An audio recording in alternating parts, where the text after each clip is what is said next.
Comment voyez-vous le travail de votre future femme plus tard dans la ferme? Qu'est-ce qu'elle fera, votre femme? Pas ce que fait ma mère, ça c'est sûr. Et parce que la femme chez nous, elle est considérée comme plutôt comme domestique. Et je crois que toute femme doit tout d'abord être mère, et puis rester féminin, quoi. Ce reportage sort tout droit des archives de l'INA. C'était il y a un peu plus de 60 ans, en 1961. C'est justement à cette date que le mot agricultrice fait son entrée officielle dans le dictionnaire Larousse. Avant, seul agriculteur apparaissait sur les pages. Cet événement souligne une réalité, l'invisibilité des femmes dans ce métier.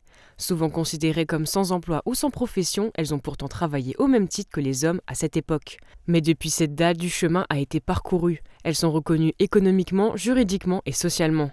Aujourd'hui, elles représentent 30% des actifs permanents agricoles en France et totalisent un quart des chefs d'exploitation. Sur notre territoire, elles sont plusieurs à être à la tête de grosses exploitations, comme Élodie, agricultrice depuis une dizaine d'années. Moi, depuis toute petite, j'ai vu mes grands-parents, mes parents être agriculteurs, toujours travailler avec des animaux, travailler dans les champs et voilà, j'ai vécu depuis toute petite dans le monde agricole. C'était une évidence pour elle de continuer dans cette voie. Accompagnée de son conjoint et de ses parents, ils sont à la tête d'une exploitation agricole comprenant 150 vaches laitières, un troupeau de 60 vaches allaitantes destinées à la production de viande et des terres agricoles. Pour s'occuper de tout ce beau monde, ça demande du temps. La journée commence tôt.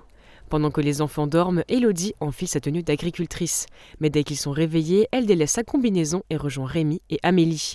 Des moments qui sont précieux pour elle. On essaye autant qu'on peut, quoi, entre les différents travaux.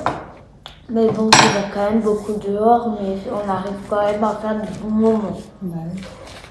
Passer du temps avec ses enfants demande de l'organisation, la charge de travail sur exploitation étant importante. Mais concilier les deux n'ont jamais été un problème. Avec son conjoint Anthony, ils s'accordent ensemble. Après, on est tous les deux dans la même barque. L'un comprend l'autre, l'autre comprend l'un. Donc si le soir on ne rentre pas tout de suite parce qu'il y a les travaux dans les champs ou à droite à gauche, on est tous dans la même aventure, quoi.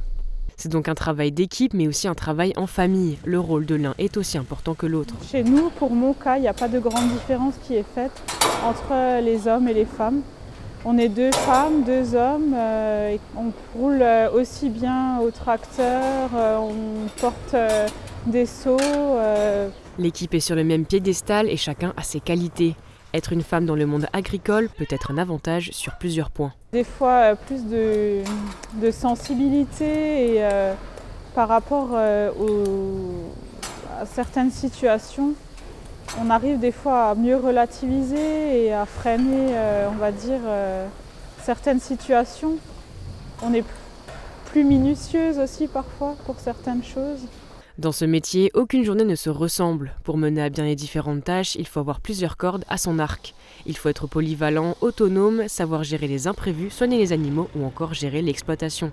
Un travail au quotidien qui demande beaucoup d'implication. Mais aujourd'hui, la femme, elle peut très bien être chef d'entreprise comme n'importe quel homme. Aujourd'hui, l'agriculture, c'est des entreprises à gérer.